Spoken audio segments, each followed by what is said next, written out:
Bueno, pues buenas tardes y muchas gracias por venir. Lo primero quiero agradecer al Ateneo la oportunidad que me da de hacer esta conferencia. También quiero agradecer a Antonio Penades que me haya recomendado para este ciclo de conferencias. Es un buen amigo que lo conozco desde hace mucho tiempo. Luego también a mis alumnos que han venido y mis alumnas, que gracias. Siempre se nota el apoyo. Y a la familia y a los amigos que también han venido, pues gracias por venir a apoyarme en un acto que para mí es significativo, importante y es bonito. Voy a intentar charlar durante una horita aproximadamente de un tema que es un tema muy amplio. Es muy difícil resumir en una sola hora el Holocausto, pero voy a tratar de hacer un trabajo de síntesis. Con mis alumnos estoy un mes con este tema, porque meterlo en una hora va a ser complicado, pero voy a intentarlo. Lo primero que me gustaría comentar, si consigo que pase esto. No pasa. Ahora. Bueno, esta frase la suelo utilizar mucho siempre que empiezo a hablar del Holocausto porque para explicar el Holocausto sería mucho más fácil, como esta frase de Hilbert, que dijera que sería más fácil demostrarte que los que lo hicieron estaban locos. Es decir, si hubiéramos podido decir que es que estaban locos, que no estaban bien de la cabeza, pues hubiera sido más fácil explicar las barbaridades que vamos a escuchar hoy. Pero esta gente no estaba loca. Esta gente pertenecía a uno de los pueblos más formados y más en filosofía, en arte, en cultura, en literatura de Europa y del mundo, y por tanto es difícil tratar de comprender los motivos que les empujaron a realizar un hecho de estas características. Esta gente que tenemos aquí son guardianes del campo de Auschwitz y a priori pues son gente normal, pasándose un rato normal, tocando el acordeón y parecen gente feliz, compañeros de trabajo, pero esta gente eran los guardianes de Auschwitz. Y los responsables son los que están en la derecha, en mi derecha, pero los que realmente lo perpetraron fueron ellos. Entonces, intentar explicar el por qué sucedió el Holocausto es muy difícil, pero vamos a intentar ver los hechos en sí y luego tratar de sacar algunas de las conclusiones. ¿Por qué una conferencia sobre el Holocausto? Pues hay muchos motivos para poder tratar de este tema. Yo he seleccionado 3 o 4, en principio, porque es un punto de inflexión en la historia de la humanidad. Esa ha sido la primera parte del título. Hay un antes y un después del Holocausto. Hay un momento en el cual la humanidad se da cuenta de la capacidad de hacer barbaridades que tienen, y no es que esta barbaridad sea... es una más, quiero decir, hay muchísimas otras a lo largo de la historia de la humanidad, por desgracia, pero esta, por ser más reciente, por afectarnos más directamente o porque tenemos mucha más documentación, somos capaces de documentarla y explicarla. Y por lo tanto, sí que fue muy duro para la mentalidad del ser humano del siglo XX darse cuenta de todo lo que había pasado y lo que poco a poco se fueron enterando de lo que pasó en los campos, etcétera. Con lo cual, ese es uno de los motivos fundamentales, saber cuál es esa barbaridad para aprender de nuestros errores, cosa que el ser humano, pues, por desgracia, muchas veces no hace. Luego, no son solo un número de víctimas, ¿vale? Vamos a hablar de cifras, pero cuando siempre tocamos este tema del Holocausto, yo siempre intento que tengamos en cuenta que por muchos millones de personas que podamos hablar, de números, de cifras, cada una de esas personas podría ser alguno de nosotros. Cada una de esas personas tiene familia, tiene amigos, tiene sueños, tiene esperanzas, tenía gente que sufría por él. Cuando tú asesinas a una persona, no solo estás asesinando a esa persona, sino que estás fastidiando a su familia y a sus seres queridos. Con lo cual, si hablamos de 6 millones, 7, 8, los que sean, no son solo esos 8, sino que son todos los demás. Con lo cual, aunque hablemos de cifras, siempre cuando tratemos este tema hay que intentar personificar, porque precisamente lo que hacemos con eso es justicia. Porque el Holocausto lo que trataba de hacer, los nazis lo que trataban de hacer era despersonalizarlos, raparles el pelo, ponerles a todos el mismo uniforme, tatuarles un brazo con un número y quitarles esa personalidad, porque así sería mucho más fácil poder asesinarlos. Pues nosotros, en Justicia Poética, lo que tratamos de hacer es devolverles esa identidad para hacer un poquito solo de justicia. Otro de los motivos sería sensibilizar y concienciar sobre los prejuicios, el racismo y la tolerancia. Una de las cosas más importantes que un docente tiene que hacer en el aula y que un conferenciante tiene que hacer en una conferencia. Estamos en un mundo que, por desgracia, sigue existiendo el racismo, sigue existiendo la intolerancia y no sabemos muy bien por qué, porque nos hemos dado cuenta de que eso no está bien y de que el ser humano, si sigue por el camino en el que nos estamos metiendo, al final acaba haciendo barbaridades de este estilo. Con lo cual, recordarlo un poquito siempre es interesante. Luego también ser conscientes de los peligros del silencio frente a la opresión. No podemos estar callados ante la injusticia. Esto es una de las cosas que más me gusta decir. Si miramos para otro lado cuando observamos el sufrimiento humano, al final ese sufrimiento nos va a salpicar. Y eso es lo que pensaban los alemanes y eso es lo que pensaban otros pueblos que no hicieron nada para parar este genocidio. Con lo cual, eso también nos lo tenemos que hacer mirar un poquito como sociedad. Y por último, es una actitud valiente. Hablar y hacer una conferencia sobre el Holocausto es arriesgado, porque en algunos casos hay gente que opina de formas múltiples, pero el hecho de no afrontar este tipo de temas no significa que no tengamos que tratarlos. Tenemos que ser valientes, tenemos que afrontarlo, tenemos que intentar contarlo para saber cuál es la realidad y ser conscientes de lo que no tenemos que hacer. Lo primero que queremos hacer es definir qué es esto del Holocausto, ¿no? Porque siempre cuando escuchas una palabra, es una palabra que está muy escuchada y tenemos que saber un poco en qué consiste, ¿vale? La palabra Holocausto viene del griego y significa completamente quemado. Y como dice aquí, sacrificio de animales cuyo cuerpo es completamente consumido por el fuego como ofrenda a las divinidades. Esto lo hacían los griegos con sus dioses, llegaban allí con bueyes o llegaban con otro tipo de animales, los sacrificaban. Si querían un sacrificio muy importante, los quemaban por completo. Si no, pues la mitad se lo comían y la otra mitad lo quemaban. Entonces, el concepto de holocausto, que está relacionado con ese quemar cuerpos, es un poco la palabra que se busca, siempre buscamos el griego para definir alguna cosa. El término genocidio es un término más amplio. Genocidio es exterminar una raza. Y como el Holocausto no fue solo a una raza, sino que hay otros elementos que no son simplemente los judíos, sino que son más cosas, el término genocidio también nos podría servir, por eso lo he citado. Y luego está esta palabra que es Shoah, que es el término que los propios judíos utilizan para definir lo que les sucedió como pueblo, ¿vale? Con lo cual, la diferencia entre Holocausto y Shoah sería que el Holocausto es un término más genérico y Shoah es un término que es exclusivamente, por decirlo de alguna forma, para los judíos, para el genocidio judío. Aclarados los conceptos, voy a intentar ir haciendo un esquema y poco a poco ir desarrollándolo poquito a poco. Lo voy a ir abriendo poquito a poco y lo primero que tenemos que hacer cuando hablamos de un tema histórico es, evidentemente, contextualizar. ¿En qué contexto se inicia lo que conocemos como Holocausto? Alemania, que este es el mapa que tenemos aquí, ha sido derrotada en la Gran Guerra, en la Primera Guerra Mundial. No se sabía que iba a haber una segunda, con lo cual era la Gran Guerra directamente.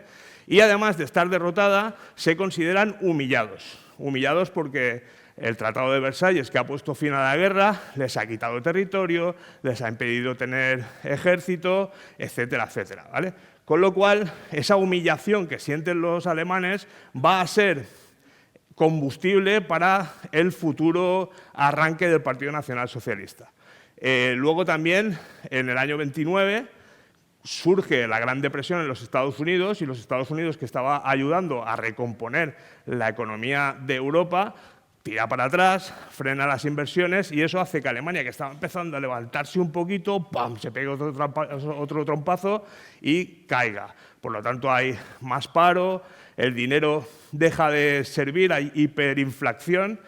Con los billetes hay alguna foto por ahí que se ve que se hacían montañas o lo utilizaban de combustible para calentarse porque no servían nada. Y, por tanto, esa conflictividad social hace que la clase más desfavorecida se empiece a plantear otras soluciones. Y otras soluciones es mirar en el espejo de los demás. La clase más desfavorecida se mira en el espejo de la Unión Soviética, los rusos que acaban de tener la revolución en 1917, y ese peligro según cómo se mire, del comunismo que caiga sobre Europa, hace que el dinero en Alemania, la clase más pudiente, empresarios, etcétera, empiecen a plantearse el hecho de luchar contra ese crecimiento del comunismo. Y el ejemplo del fascismo, que es un espejo en el cual el partido de Hitler se va a mirar. Mussolini en los años 20 ya se ha hecho con el control en Italia, ha empezado a aplicar una serie de medidas que luego veremos un poco brevemente y, por tanto, Hitler tiene un espejo donde mirarse. Esto es un poco la introducción rápida para empezar. Y además, en Alemania se ha establecido una república, la República de Weimar, una república impuesta por el Tratado de Versalles, que es democrática, pero que no consigue hacerse con las riendas del país. Lo primero de lo que tenemos que hablar, por tanto, va a ser de eso, de los alemanes, de los perpetradores, de los verdugos. Vamos a conocerlos un poquito porque ellos son los que van a provocar todo esto y vamos un poco a centrarnos en esa visión, ¿vale? Una visión de los perpetradores y de los verdugos.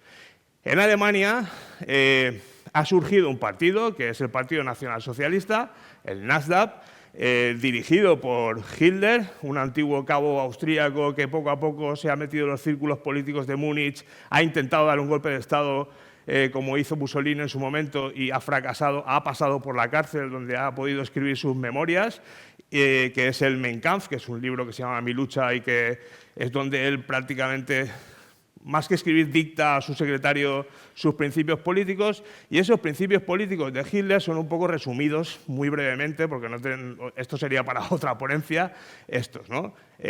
Utilizar la violencia para combatir a los enemigos, que son el comunismo, los enemigos internos de Alemania y cualquier tipo de opositor político, y para eso funda un partido a imagen y semejanza de una unidad, más que un partido, a imagen y semejanza de las camisas negras italianas, que son las camisas pardas, ¿vale? La SA. Y esas camisas pardas se dedican a ir por ahí repartiendo palos y tratando de controlar la situación de crecimiento de las reivindicaciones de carácter comunista, con la anuencia de la clase dirigente y política.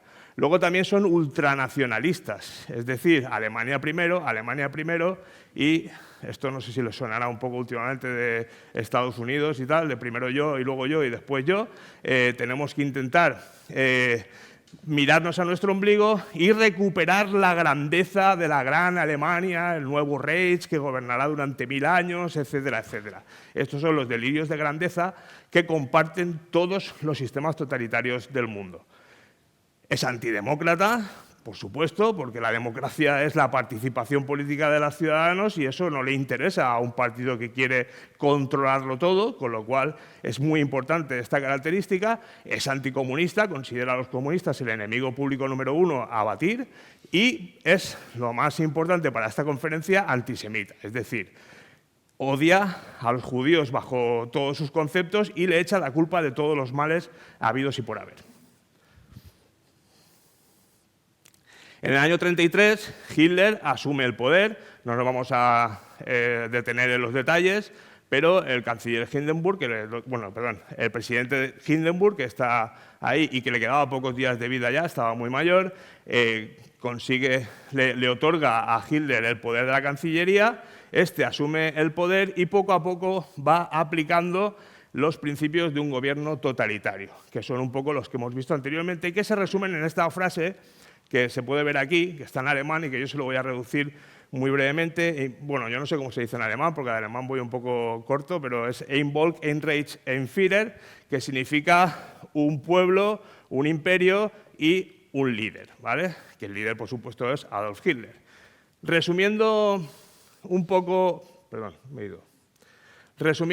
esto, Ein Volk significa un pueblo. ¿Pero qué pueblo? Un pueblo alemán de raza pura aria. Eso es lo que nosotros queremos. Y si para eso tenemos que eliminar a todos aquellos que consideramos vidas indignas de ser vividas, aunque sean alemanes y no tengan raíz judías, los eliminamos. No hay ningún problema. Hay un programa que se llama la Acción T4, en el cual Hitler va a eliminar a todos los enfermos, disminuidos físicos y psíquicos, que están en los hospitales de Alemania porque considera que son un gasto para el Estado. Es decir, que el Holocausto no solo es con los judíos, sino que los mismos alemanes empiezan por ellos mismos. Luego también va a detener a sus rivales políticos, va a detener a todos aquellos que le cuestionen cualquier decisión. Con lo cual, ese pueblo al que aspira Hitler es un pueblo de raza pura y aria. Y la raza aria ya saben ustedes que es rubio, ojos azules, pero hay un poco más de matices. Un imperio esta es la teoría del espacio vital, es decir, recuperar todo aquello que nos arrebataron en la Primera Guerra Mundial y un poquito más, porque según va expandiéndose un imperio necesita más recursos y como tengo más recursos tengo que ocupar cada vez más territorio.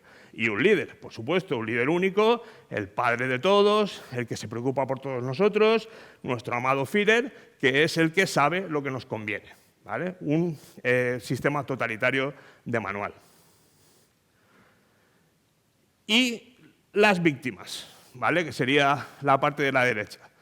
La mayor parte de las víctimas, evidentemente, van a ser judíos, pero también hay otras víctimas, empezando por las que he dicho de los enfermos, luego están también los rivales políticos, los prisioneros de guerra, otras confesiones como los testigos de Jehová, por poner un ejemplo, también algunos católicos, también los homosexuales, también, bueno, cualquiera que a él le parezca, estos tampoco. Esto es como repartir lo de los aranceles, ¿no? Que dice, a estos también, a estos 25, a estos 40, a estos 35.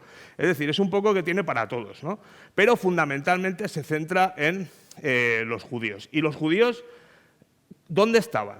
¿Cómo vivían? ¿Cuál era el reparto? Este mapa es muy interesante porque nos muestra el número o la cantidad de judíos que habían en cada una de las zonas. Si nos fijamos, en Alemania había alrededor de 500.000 de judíos.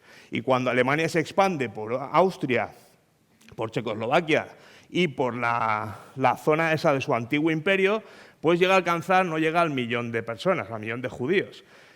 Pero cuando invade Polonia al inicio de la Segunda Guerra Mundial, en 1939, 3 millones más de judíos entran en la ecuación.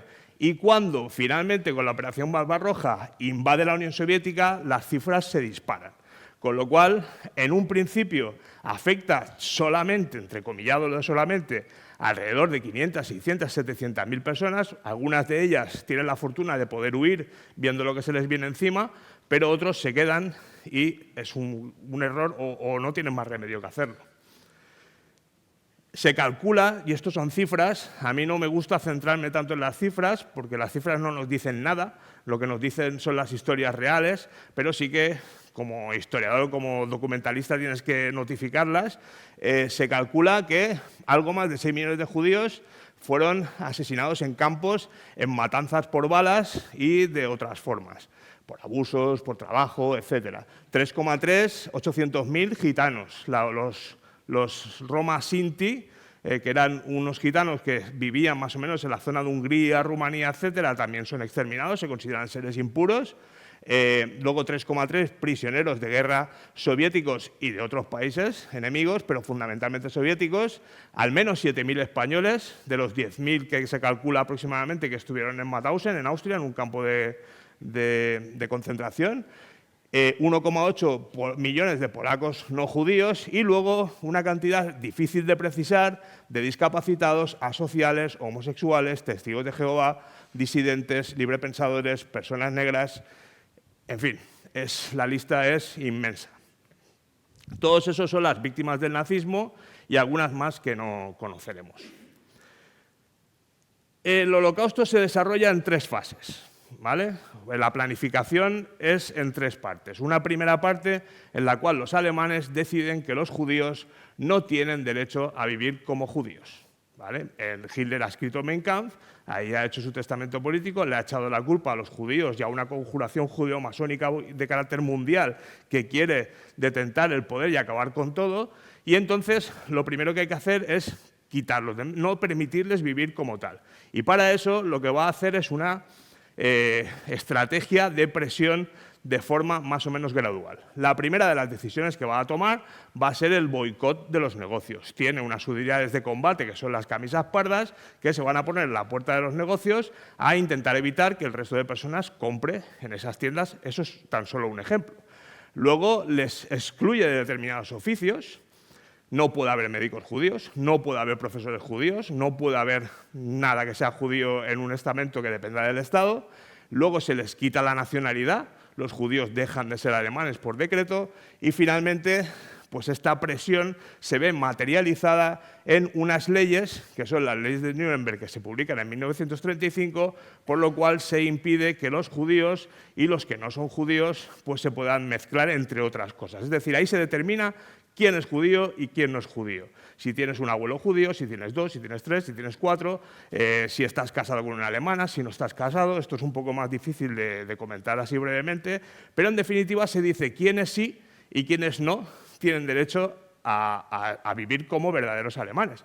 De estos judíos que pierden su nacionalidad, había muchos que eran héroes de guerra, que habían luchado por Alemania en 1914, 15, 16 y 17 y que no veían el motivo por el cual ellos se tenían que ir de Alemania porque lo dijeran estos tíos. Yo me quedo, es mi país, yo me considero igual de alemán que ellos y no me voy a ir. Y eso fue, pues, digámosle un error porque les costó la vida, pero realmente es un poco de dignidad, ¿no? Por decirlo de alguna forma. Es muy difícil decir, ¿por qué me tengo que ir yo? Las leyes de Nuremberg demuestran que no siempre lo legal es lo éticamente correcto. Hay muchas veces que uno dice, no, pero es que esto es legal. Sí, pero está bien, porque la legalidad lo determina un Estado. Y si el Estado es un Estado totalitario, la legalidad que determine el Estado totalitario será legal, pero ¿moralmente es correcta? Esta es la pregunta que nos deberíamos de hacer. Y muchas veces, bajo la defensa de la legislación actual, dice que, bueno, pero habrá que cuestionarse la ley en algunas ocasiones si la ley no es ética o moralmente correcta. Esto es una pregunta que dejo ahí en el aire para reflexionar posteriormente. Una vez están emitidas las leyes de Nuremberg, entonces ya se les marca, casi como el ganado. Es obligatorio que los judíos lleven el distintivo. Todos tienen que llevar la Cruz de David, ¿vale?, que es esa, que se la podían poner o bien en el pecho o bien en un brazo, que es como suele salir en las películas y en las fotografías, en un lugar bien visible para que todo el mundo desde el primer momento vea que esa persona es judía y la trate como tal. Eso es marcarlos para siempre, es estigmatizarlos, que es la palabra correcta. ¿Por qué se elige a los judíos? Pues hay múltiples razones. Yo no creo que haya una razón única, ¿vale? Una razón puede ser que es elegida como cabezas de turco. Un régimen totalitario normalmente suele elegir un grupo determinado al cual echarle la culpa de todos los males que acechan en la sociedad. En este caso, Hitler ha elegido a los judíos. Luego persigue las grandes fortunas. No quiere decir que todos los judíos fueran ricos, eso también es otro estigma. Pero sí que es cierto que quitándoles las propiedades, los negocios, etcétera, pues van a permitir que los negocios de los que no son judíos florezcan un poquito más, se elimina la competencia y accedas a casas que a lo mejor antes no tenías la posibilidad de acceder. Luego también la eugenesia y la pureza racial, lo que hemos dicho anteriormente. Si mi ideal de vida es un mundo en el que todos seamos rubios con ojos azules, pues lo primero que tengo que hacer es eliminar a aquellos que contaminan, y estas son palabras de los nazis, la pureza racial. Y por lo tanto, hay una teoría que surge ya a finales del siglo XIX, que es la teoría de la eugenesia, que se desarrolla también en los Estados Unidos y también en otros países, y que lo que viene a decir es eso, que la raza pura es la raza superior y la raza dominante, y que esa raza tiene que ser la de los blancos, rubios y con ojos azules. Y luego la conspiración judeo-masónica que comentaba anteriormente. Es que estos quieren dominar el mundo, es que ellos tienen todo el poder, es que dominan los principales resortes del poder, y todo eso es lo que utilizan como adoctrinamiento de la sociedad alemana que ellos controlan. Lo que he dicho antes es el Mein Kampf, el boicot de los negocios, las leyes de Nuremberg, el distintivo obligatorio, y con este cóctel llega un momento que es en noviembre de 1938 en el cual deciden dar un paso más. Y ese paso más ya es atacarles directamente. En la famosa Kristallnacht, que es la noche de los cristales rotos, las unidades de combate, las SA, atacan los negocios. Se llama la noche de los cristales rotos porque rompiendo todos los escaparates de las tiendas, a la mañana siguiente todas las calles de las ciudades estaban llenas de cristales, por eso se le llama así, y ya les habían marcado con pintura sus negocios. Hay una escena muy chula de una película que si no han visto seguro que sí, que es El gran dictador de Chaplin, en la que le están pintando a Chaplin la fachada y se coge la brocha y se pone a pegarse brochazos con la gente, que es una escena que es muy ilustrativa sobre esto. Se detiene a determinados judíos, pero no se conforman solo con los boicots de los negocios, sino que deciden atacar un poquito más y atacan las sinagogas. Las principales ciudades europeas pues tenían prácticamente todas un barrio judío y ahora lo que hacen es atacar también sus símbolos, atacar la Torá, sus símbolos sagrados, en fin, hacen auténticas barbaridades. Y a partir de ese momento, la cosa, si ya se estaba poniendo seria, se complica mucho más y pasamos a la segunda fase.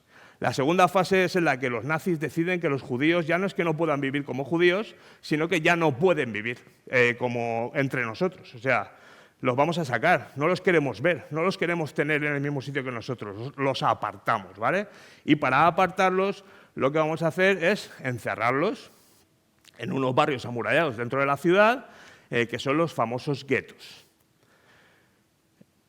Estos barrios amurallados no reúnen las mismas condiciones que el resto de la ciudad. Se eligen zonas pobres, se hacina a las familias en pisos de 4 o 5 familias, en pisos de 4 o 5 habitaciones, barrios estrechos y además, como no se les deja ni entrar ni salir, poco a poco se les va recortando los víveres y se convierte aquello en un auténtico infierno.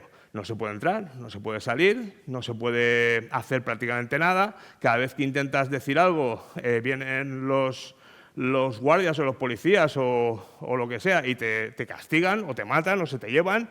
Y restricciones, casas compartidas, hambre, enfermedades, miseria en general. De todos estos guetos, todas esas estrellitas que están viendo ustedes en el mapa son guetos. El más grande de todos va a ser el gueto de Varsovia. Hay una película que es El pianista que refleja bastante bien este gueto de Varsovia y ahí llegan a haber 400 y pico mil personas al mismo tiempo. Y ya digo que es un barrio muy pequeño. Yo siempre a mis alumnos les pongo la comparativa de Benimaclet. No sé si ustedes conocen Benimaclet, pero lo que es el barrio viejo de Benimaclet más o menos sería en hectáreas o en metros cuadrados lo que ocuparía un gueto de estas características. Y meter a 400.000 personas en las casas viejas de Benimaclet está un poco complicado. Hay un montón, pero en esos guetos se organizaba como si fuera un consejo judío, los mismos judíos lo regulaban e intentaban pues, beneficiar. Pero a ese consejo judío los nazis también los van a utilizar. Les van a pedir listas de gente que deportar y los mismos judíos son los que tienen que elegir qué judíos merecen vivir y qué judíos no merecen vivir. Y este es un dilema moral muy importante. Hay gente que acusa a esos consejos judíos de haber movido por sus propios intereses, hay otros que les dicen de que no tenemos más remedio. Bueno, sobre esto también se podría hablar largo y tendido, pero al final este consejo judío ha pasado a la historia como los que realmente decidían quiénes sí y quiénes no, aunque la realidad final fue que fueron todos, tanto unos como otros. Esta es una foto del gueto de Varsovia, del famoso puente que construyeron. Este es un plano de ese gueto y me voy a permitir poner un pequeño vídeo que dura 1 minuto, 1 minuto y medio con algunas de las imágenes para beber un poquito de agua y que ustedes puedan ver las imágenes en directo y reales.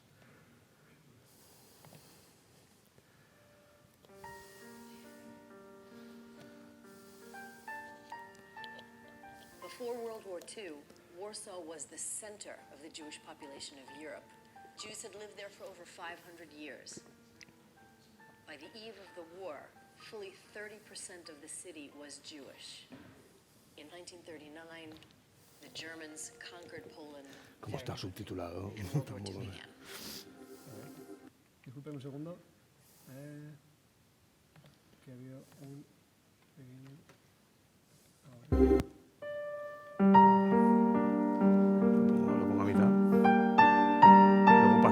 Before World War morning surrounded by walls.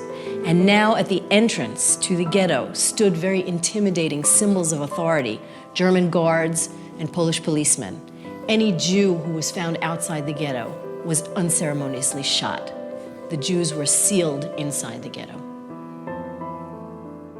In September 1941, a German soldier who was stationed in Poland named Heinz Jost snuck into the Warsaw Ghetto with a camera, even though he was not authorized to take pictures there. Jost took over 150 pictures of the escalating chaos of the life and death in the Warsaw Ghetto. We have used 27 of those pictures in our learning unit. Bueno, vamos a continuar. A ver si consigo que me funcione esto. Se ha quedado bloqueado.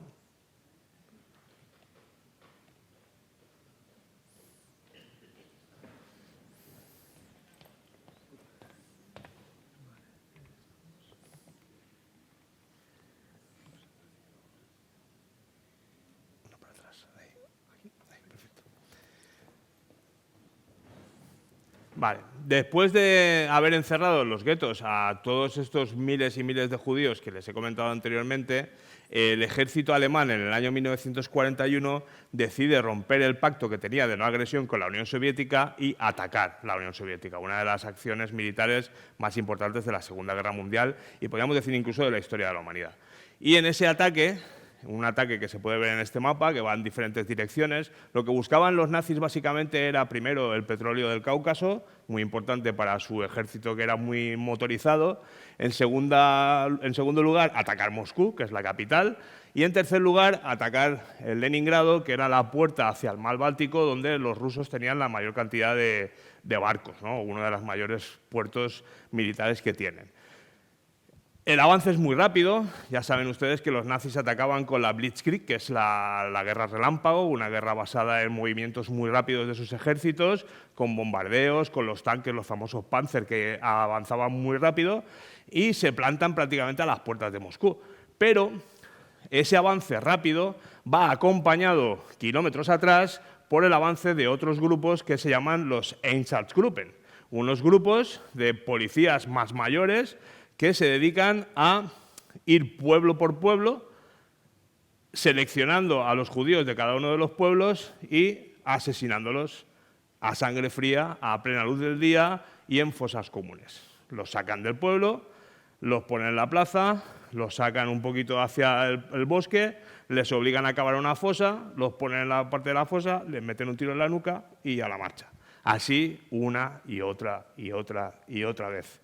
Hay una asociación que se llama Yahad Nunum, que fue fundada por un sacerdote católico francés, que se dedica, aún todavía hoy, cada vez es más difícil porque la edad es lo que tiene, que cuando pasan los años la gente se muere por desgracia, y claro, entrevistan a ver dónde están esas fosas para poder averiguarlo, ¿no? A este holocausto, a esta parte del holocausto le llamamos el holocausto por balas. Y es un holocausto bastante desconocido dentro de lo que cabe. Se ha estudiado mucho más el de las cámaras de gas y los campos de concentración, pero este holocausto fue igual o más salvaje incluso, porque esto era cara a cara. Esto era ponte ahí que te pego un tiro. Había gente que se levantaba por las mañanas, asesinaba a 200 tíos, se acostaba por la noche y al día siguiente asesinaba a 200 tíos más.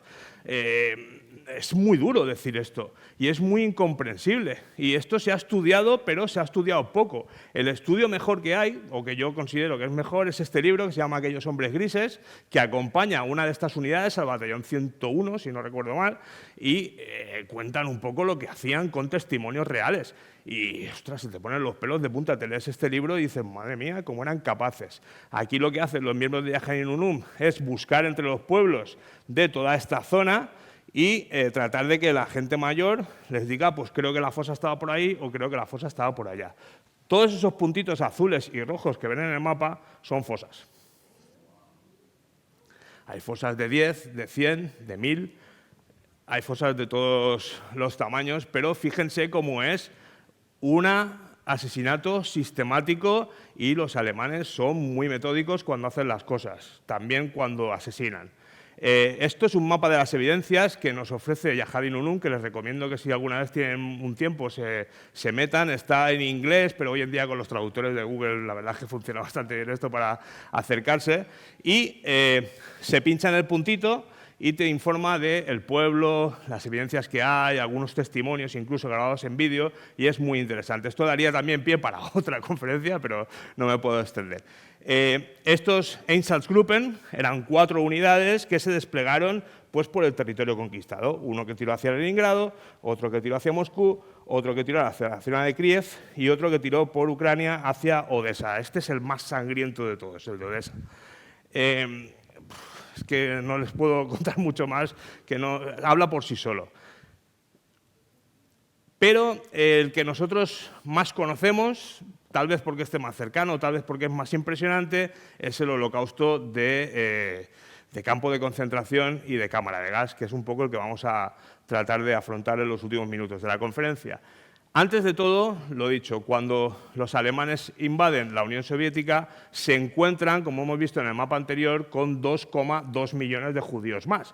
Y la cifra se le está yendo de las manos. Ya no pueden meterlos en guetos, ya no pueden, entonces empiezan a asesinarlos, pero cuando los están asesinando, al final los soldados se están empezando a volver locos, no es efectivo, se gastan muchas balas, la gente cada vez está peor de la cabeza y hay que buscar otro método de asesinato que no sea tan invasivo y que sea más efectivo. Y es cuando empiezan a hacer probaturas.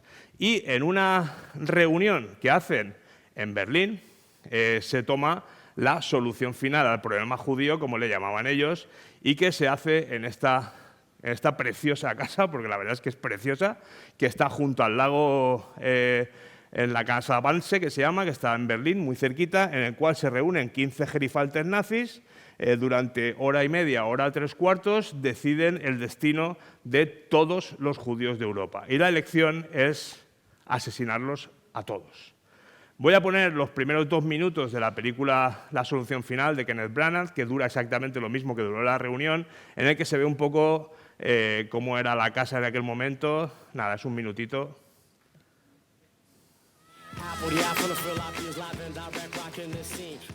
Esto es Berlín, esto es Potsdam y la Casa Wannsee está en este lago de aquí. Es una casita muy chula, en una zona jardinada, de fácil acceso, donde van los ricos alemanes a pues, tener una barquita, etc. De 1939 y dio comienzo la Segunda Guerra Mundial. Durante el invierno de 1942, sus ejércitos estaban muriendo de hambre y de frío en las nieves de Rusia. Además, América había entrado en la guerra.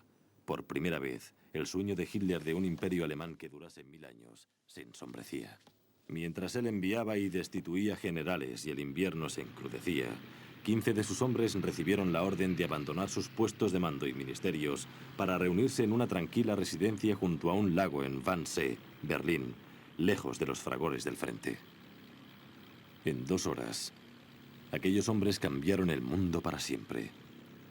Solo una prueba de lo que allí se decidió pudo ser rescatada, del naufragio de lo que iba a ser el Reich de los 1000 años.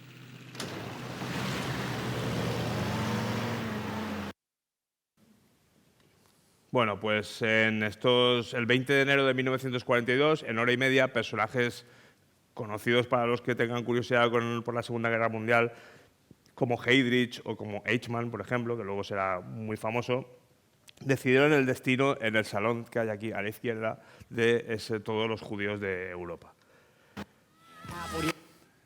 La solución, evidentemente, fue asesinarlos, pero claro, hacerlo en medio de la ciudad, en esos guetos, era demasiado evidente en un contexto de guerra donde los nazis estaban intentando ocultar de alguna forma lo que estaban haciendo, porque tampoco es plan de que todo el mundo se dé cuenta de la barbaridad que estamos cometiendo, y para eso pues eligieron sacarlos de los guetos, vaciar los guetos y transportarlos a todos, uno de los más conocidos en vagones de ganado, ahora veremos alguno, hacia los campos de concentración y de exterminio. A eso le llamamos las deportaciones y lo más conocido de estas deportaciones, evidentemente, son estos trenes del horror. Por resumir brevemente, se les sacaba del gueto en filas, se les hacinaba dentro de estos vagones a ver si consigo hacer esto. En estos vagones al montón, con una simple maleta. No sé cuántos pueden caber en un vagón de esos. Hice una prueba un año, pero no me gustó la experiencia. Con maletas durante días y días, atravesando una Europa arrasada por la guerra, con frío, con lluvia, sin agua, sin comida. Imagínense ustedes por un momento, si que pueden, la experiencia que sufrieron todas estas personas, niños, ancianos, mujeres, hombres, todos. Esta imagen es una imagen de un vagón de estas características. No todos los vagones llevaban la caseta del vigilante, pero en concreto, este vagón es un vagón que cedió el gobierno alemán al final de la Segunda Guerra Mundial al Museo Yad Vashem de Jerusalén, que es donde está, y es una especie de memorial en el que se ve pues, un poco como la vía lleva hacia el abismo que supone la muerte en los campos de concentración. A la llegada a los campos de concentración, muchos habían fallecido y además los otros habían convivido con los fallecidos durante mucho tiempo en esas condiciones. Y llegamos a los campos. tercera fase del Holocausto. Hemos dicho que los judíos no pueden vivir como judíos, hemos dicho después que los judíos no pueden vivir entre nosotros y ahora simplemente decimos que los judíos no pueden vivir. Por lo tanto, vamos a asesinarlos y exterminarlos a todos. Se hace algún paripé, en el sentido de que, por ejemplo, había un campo en Chequia en el que unos emisarios de la Cruz Roja al campo de Theresienstadt van a ver si realmente en esos campos se reúnen las condiciones humanas necesarias y los nazis hacen ahí un papelón. Hay una obra muy buena de Juan Mayorga que se llama, no me sale ahora el nombre, es que es una flor, Heise, no me sale, la rabia, que habla sobre esta visita de la Cruz Roja y lo que hacen los alemanes es un teatrillo. O sea, tenían ahí un teatro, tal, pero eso no tiene nada que ver con la auténtica realidad. Incluso llegan a filmar alguna película por el estilo para mostrar al mundo que con los judíos están tratándolos bien y que están todos sin problemas, ¿vale? Pero la realidad es bien distinta. Vamos a intentar explicar esta realidad. Yo siempre que paso a esta fase intento no mostrar imágenes impresionables. A mí no me interesa que ustedes salgan de aquí impresionados. A mí no me interesa que ustedes vean cadáveres y se sientan mal. No, a mí lo que me interesa es que recapacitemos sobre el hecho en sí. Con lo cual van a ver ustedes que he intentado evitar en todo momento los detalles escabrosos, porque no me interesan para nada. Yo no quiero ni que mis alumnos ni que ustedes que han venido hoy a escucharme se vayan de aquí tristes, sino que se vayan un poco concienciados de las barbaridades que son capaces de organizar los regímenes totalitarios. Eso es un poco lo que voy a intentar hacer, a pesar de que hay algunas imágenes que son un poco significativas. Bien, este mapa es un mapa de Alemania en el que se ven campos de diferentes colores. Los campos verdes son los campos que el régimen nazi creó desde prácticamente el principio, año 33, 34, 35, y que son los campos de concentración. Un campo de concentración no deja de ser más que una cárcel al aire libre con barracones, porque es lo más fácil de construir, ¿vale? Entonces, en esos campos es un poco donde empezaron a mandar a los opositores políticos, a los alemanes, a los prisioneros de guerra, al principio, cuando todavía no había estallado la guerra. También en esos campos hay pequeñas cámaras de gas, hornos crematorios y métodos que son, bueno, bestiales, pero son campos que en un principio eran pensados como prisiones o como campos para el trabajo forzado. Nombres como, por ejemplo, Dachau o Theresienstadt, que es el que les he comentado anteriormente, Buchenwald, que está en medio de Alemania, Sachsenhausen, que está al lado de Berlín, son visitas imprescindibles y que son bastante didácticas. Además, tienen los alemanes, en este sentido, se lo están montando muy bien con el sistema educativo y es obligatorio prácticamente que todos los colegios vayan alguna vez a un campo de estos como una actividad más para concienciarlos. Y luego, cuando ya invaden Polonia, aprovechando que Polonia es muy grande y tiene una zona boscosa y ahí se puede disimular mejor lo que queremos hacer, es cuando se construyen los campos propiamente de exterminio. Tenemos Belzec, tenemos Majdanek, Sobibor y sobre todo Treblinka, que son campos que son exclusivamente para exterminar a gente.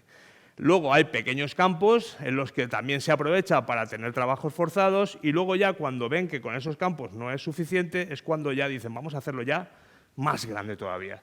Y es cuando construyen Auschwitz-Birkenau. Me voy a centrar un poco en Auschwitz porque es el más conocido y es el más importante de todos, pero todo esto que les voy a contar pasaba también en todos esos campos.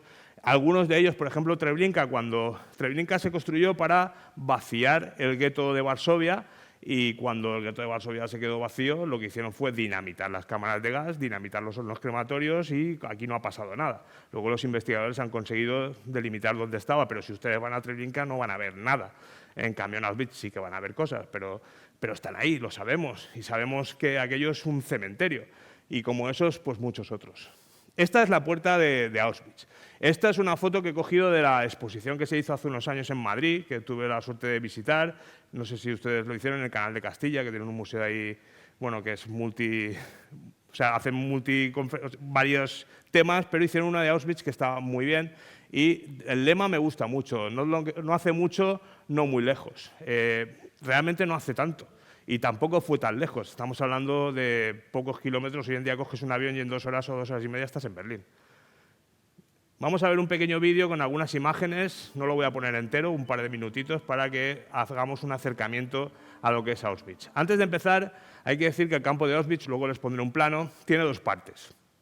Auschwitz I, que era un antiguo cuartel del ejército polaco, que es el primero que se visita, es el más conocido, es ese, bueno, ahora lo verán en las imágenes, que tiene los ladrillos caravista de color rojo, tiene una pequeña cámara de gas, tiene un paredón de fusilamientos, tiene los bloques donde se hacían los experimentos, eso es un poco la parte más vieja, y cuando ese campo se les desborda, construyen otro a pocos kilómetros, a 3 o 4 kilómetros, en el que es muchísimo más grande y alrededor colocan una serie de fábricas, normalmente de armamento y de motores destinados a la aviación y a la mecanizada alemana, para que trabajen los hombres en trabajos forzados y las mujeres que tengan edad de trabajar y que estén físicamente bien.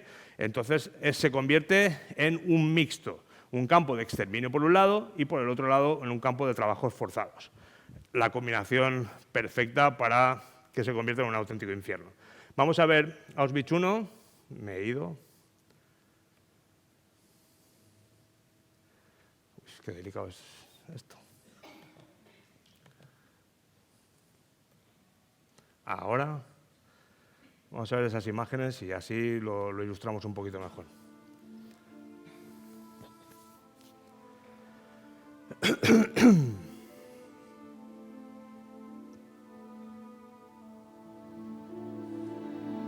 Esta es la famosa entrada del campo, con el lema que estaba en todos los campos de concentración nazis, el Arbeit macht frei, el trabajo les hará libres, que encima era como una especie de recochineo. O sea, trabaja, que eso es lo que te puede hacer libre porque de aquí no vas a salir. Las alambradas estaban electrificadas, el bloque 24 es uno de los bloques más salvajes de Auschwitz I. Todo esto eran las líneas de ferrocarril que llegaban a Auschwitz, que se convirtió en un punto de concentración de todos los judíos de los guetos. Estas son las fichas que les realizaban. Esta es una recreación de la cámara de gas que estaba en subterráneo. Estos son botes del Ciclón B, que es el gas que utilizaban para las cámaras. Luego les hablaré un poquito más de esto. Hay unas montañas de botes que cuando lo ves pues impresionan un poco. Esto es pelo humano, que también te impresiona bastante. Está en vitrinas, está bastante bien tratado el tema, lo ponen, lo separan, gafas, prótesis, pelo, maletas, zapatos, que es un poco lo que la gente... Esos pertenecían a personas. Por eso digo que muchas veces para tratar estos temas es mejor identificar. Yo, por ejemplo, he cogido la maleta, para el proyecto que tengo en mi colegio, una maleta, porque la maleta me permite identificar el Holocausto con una persona. Entonces, yo lo que quiero es que cada una de esas prótesis o de esas gafas pertenecen a una persona, seamos conscientes de que esa persona es como nosotros, ¿vale? Tenemos que concienciarnos de eso. Son cestas, bueno, en fin. Hay un montón de elementos que es lo que más impresiona. Si alguna vez ustedes visitan un campo de concentración, bien sea Auschwitz o bien sea otro, les recomendaría que antes de ir se preparen un poco, que no vayan ahí a lo bruto, por ejemplo, con una conferencia como esta, que esto viene muy bien, porque así no les impresionará y serán más conscientes de lo que realmente están viendo, ¿vale? Porque muchas veces una exposición así o una visita así, como si fuera de turismo, esto no es un museo, esto es algo más serio. Y de hecho es el mayor cementerio del mundo, ¿vale? Es un cementerio en el que hay 1,5 millones de personas esparcidas. Bueno, no me voy a enrollar mucho más con esto.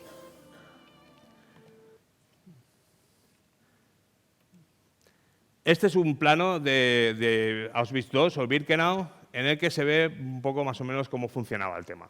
Por aquí, que es la puerta esta tan conocida, llegaban los trenes, descargaban en la rampa, se separaba, se seleccionaba la gente, ahora hablaremos de eso un poco. Los hombres a este lado, las mujeres a este lado, más hombres que mujeres porque por fuerza de trabajo le interesaba más a los hombres que las mujeres. Luego habían cocinas, habían barracones de desinfección, esto era el campo de las SS. En aquel lado de allí es la ampliación que se hizo en 1944, si no recuerdo mal, que se quedó a medias porque ya se les acabó la guerra.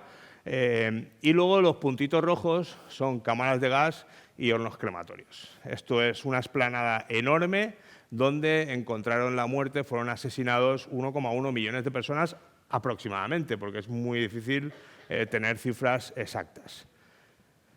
Visto más o menos este mapa en nuestras cabezas, pues vamos a ver un poco cómo era el proceso de llegada al campo. Lo primero que se hacía era bajar de los vagones, evidentemente a gritos, con perros ladrando, soldados chillándote, y lo primero que hacían era separar hombres a la derecha, mujeres a la izquierda, y niños normalmente se quedaban con las mujeres o con las abuelas. Aquí se ve perfectamente, esta es la rampa de Auschwitz, allí se ve la puerta, el tren entraba, los bajaban y los colocaban. Y aquí en el medio se ponían un médico de las SS que hacía la selección.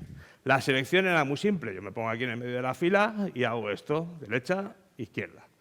Hacia allá era al campo de trabajo. ¿Qué criterios seguían? Pues que estuviera fuerte, que no estuviera paliducho, que tuviera una determinada, incluso les decían los mismos soldados que les ayudaban, los mismos prisioneros que estaban destinados a ayudarles a bajar del tren, les decían decir que tenéis más de 16 años, pincharos un poco las galtes para que parezca que estéis más sonrosado y más sano, ese tipo de cosas. Y claro, los que llegaban allí pensaban que llegaban a un campo de trabajo y no sabían a dónde venían. Entonces, un poco, hay veces que se sorprendían. Y la selección era muy fría. Por ejemplo, uno de los doctores, porque esto eran médicos los que lo hacían, uno de los doctores que elegía, que es el famoso doctor Mengele, que luego huyó y nunca ha sido encontrado, este le gustaba hacer experimentos con los prisioneros, que esta es otra de las cosas escabrosas que no he incluido en la presentación, pero sí que existen, y le gustaban, por ejemplo, mucho los gemelos. A mí me afecta porque tengo mellizos y esto es una cosa que me impresiona, pero le gustaba experimentar con este tipo de gente o con mujeres embarazadas o con, en fin, que hacían auténticas barbaridades, que no es el tema de la ponencia. Cuando se seleccionaba, los que iban a la derecha iban a trabajar, les rapaban el pelo, les ponían el pijama a rayas, les tatuaban un número en el brazo y a ver lo que aguantas. Las condiciones eran pésimas de vida allí. Y los que directamente eran mandados hacia la izquierda normalmente eran personas mayores, abuelas, mujeres embarazadas y todos los niños. Los niños, ninguno. Todos se iban fuera, excepto los gemelos que le gustaban a Mengele, que se los quedaba para los experimentos. A esos los llevaban por la parte izquierda por el campo, hacia una de las cámaras de gas, donde los metían hacia abajo y ahora hablaremos un poco más en detalle con eso. Los que se quedaban en los barracones, pues habían barracones de hombres, barracones de mujeres, las condiciones de vida eran infames, no había calorías suficientes para soportar el duro trabajo, las condiciones en invierno sobre todo eran brutales en medio de Polonia, hacinados, mal alimentados, en fin, era un auténtico infierno. Tampoco me quiero extender mucho en esto, pero lo pueden imaginar porque lo han visto en películas y si no, solo tienen que leer alguno de los libros. Los trabajos forzados, evidentemente, eran obras públicas, hacer canales, carreteras, intentar arreglar alguna vía férrea de los alrededores, pero también trabajaban en fábricas que había alrededor del campo y cerca, por ejemplo en Cracovia. Y esas fábricas se dedicaban sobre todo a la industria armamentística, que estaban en guerra. La fábrica más famosa de todas precisamente es la que no, según ellos, no hacía balas que funcionaran, que es la famosa fábrica de Schindler. Esta es una foto de Schindler, de la película de la lista de Schindler, con todas las personas que él seleccionó. Hoy en día esta fábrica es un museo buenísimo, es uno de los mejores museos que yo he visto sobre este tema y he visto bastantes. ¿Qué hizo Schindler? Pues como tenía que seleccionar trabajadores, lo que hacía era seleccionarlos y protegerlos. Y en vez de seleccionar a trabajadores hábiles en el trabajo, lo que hacía era seleccionar a médicos, intelectuales, doctorados, físicos, químicos, es decir, como que protegió de alguna forma el saber y la cultura de los judíos que tenía tanto en Auschwitz como en otro pequeño campo, que no recuerdo el nombre tampoco porque es en polaco y se me van un poco los nombres, que estaba junto a Cracovia, que es el que sale realmente en la película de la lista de Schindler. De ese no queda prácticamente nada más que la explanada que te dicen aquí, pero no ves nada. Claro, imagínense, pues la mortalidad era muy grande, incluso tenían una banda de músicos que cuando salían a trabajar les tocaban ahí la musiquita para que se fueran contentos. Eso ya era un poco también el recochineo, como se suele decir. también el campo, aparte de los barracones y la mala alimentación, pues habían unos guardias, como hemos dicho anteriormente, que eran unos auténticos salvajes. Gente que estaba acostumbrada a esto y de entre ellos hemos destacado a estos 3 o 4. Esta señora de aquí era una de las guardianas más sanguinarias del campo de Auschwitz y el que está a la derecha es Rudolf Höss, que es este de aquí. Este que era el comandante de Auschwitz, el responsable de todo lo que pasó. Luego, cuando acabó la guerra, fue apresado, se le hizo un juicio y fue ahorcado en la misma puerta de la cámara de gas de Auschwitz I, que aún se conserva la horca. De aquí ahorcaron a Höss, pues vale. Y el otro de la derecha es Mengele, el que está en el medio, justo de la foto, que también es otro de los ángeles de la muerte, que esto es muy literario, pero también muy real. Las cámaras de gas, brevemente. Se metía la gente por aquí, bajaban hacia abajo, se les ponía en un vestuario donde había unas perchas con un numerito y le decían, quitaros la ropa que os vamos a duchar. ¿Vale? Acabáis de llegar, vamos a limpiaros un poco, a despiojaros, etcétera.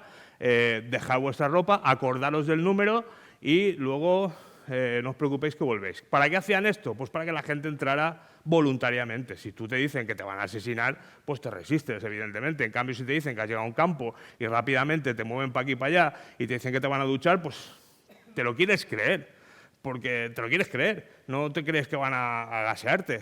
Entonces los metían, habían una especie de grifos en el techo que parecían duchas, entonces entraban, vale, sí, desnudos, con prisas, es un poco una situación un poco violenta, pero bueno, me van a duchar, ¿no? Pero no, cerraban herméticamente la cámara de gas, metían por los agujeritos el ciclón B, que son una especie de cristalitos como si fueran de sal, pero un poco más grandes, que al entrar en contacto con el CO2 que emite el ser humano, el calor humano, elimina el oxígeno y por tanto la gente se muere ahogada. No piensen ustedes en que hay gas saliendo como las películas, sino que es ausencia de oxígeno. El oxígeno empieza por bajo a desaparecer y por tanto los primeros que morían eran los niños, luego los bajitos, luego los más altos y al final se encontraban a los cuerpos normalmente amontonados porque la gente en su desesperación, instinto de supervivencia, pues se amontonaba. Esta es una foto de la cámara pequeña de Auschwitz I y esa es otra foto de la cámara y bueno, aquí no me quiero extender mucho más porque esto solo tienen que pensarlo un poquito. Y posteriormente se les subía a los hornos que había en la parte de arriba y se les quemaba.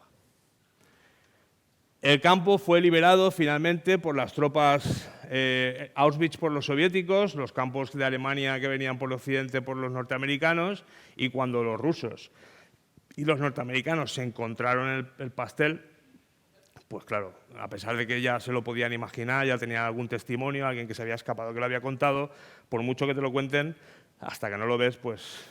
Y bueno, pues hay un episodio de una serie que se llama Band of Brothers, que está en Netflix, no sé si tiene Netflix, que hay un capítulo en concreto, creo que es el 9, en el que se ve como la compañía norteamericana que es la protagonista llega a un campo de estos y lo libera y las imágenes que salen son muy significativas. Antes de eso, los nazis se retiraron de los campos y se llevaron a todos los presos que pudieron llevarse en unas auténticas caravanas de muerte que se los intentaban llevar a Alemania para que siguieran trabajando y aquello fue una auténtica salvajada. Lo que se encontraron fue pues, algo horripilante que ustedes pueden imaginar. En definitiva, este sería un poco el esquema del Holocausto, un esquema más o menos completo y solo me queda una reflexión final. La memoria, ¿vale? Es muy importante que nosotros nos concentremos en qué lecciones nos da el Holocausto. Estas lecciones que nos tiene que dar el Holocausto, aparte de los hechos históricos en sí, que les he intentado de presentar de la forma más breve posible, las lecciones tienen que ser lo que nos pasa o lo que le puede pasar al ser humano cuando no hay un espíritu democrático y de participación. Las lecciones que nos da es lo que le pasa al ser humano cuando se conforma con cualquier forma de totalitarismo. Lo que le pasa al ser humano cuando no se respetan los derechos humanos ni las libertades.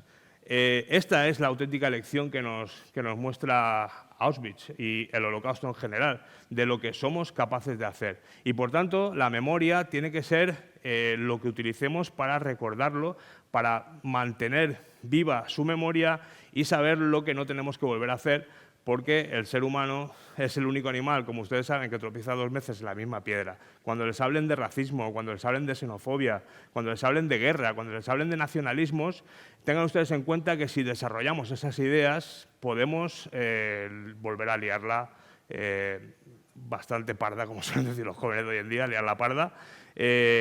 Y simplemente pues, decir que solo existe una raza, que es la raza humana, y los seres humanos somos todos iguales. Tenemos manos, pies, piernas y tenemos que respetarnos los unos a los otros, y esa es la auténtica lección que nos deja el Holocausto.